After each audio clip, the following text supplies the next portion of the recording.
Let me introduce an HTML document. I will be using it as an example through this video. It will help me to explain what is a tag in BeautifulSoup.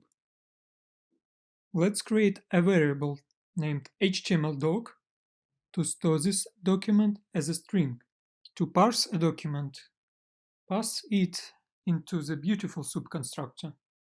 So let's pass our string.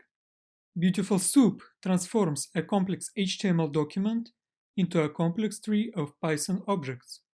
But you will only ever have to deal with about 4 kinds of objects: tag, navigable string, BeautifulSoup, and comment. Soup variable has type BeautifulSoup. BeautifulSoup object represents the document as a nested data structure.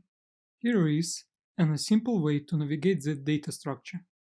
Let's say soup.html.body.h1. The resulting object has tag type. A tag object corresponds to an HTML tag in the original document. Tags have a lot of attributes and methods. Let's create a variable named h1_tag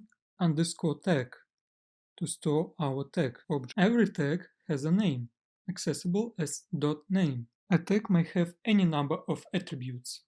In our case, our tag do not contain any attribute. Let's modify the original HTML document. So we added ID attribute. Let's execute our script again. So this time a Python dictionary will be printed out. The dictionary contains all of the attributes from the initial tag. In our case, we have just one attribute. That's all from my side. Feel free to ask questions in comments. Please take a look at my web scraping tutorials. They will help you to master BeautifulSoup while building interesting projects. See you in the next video. Take care.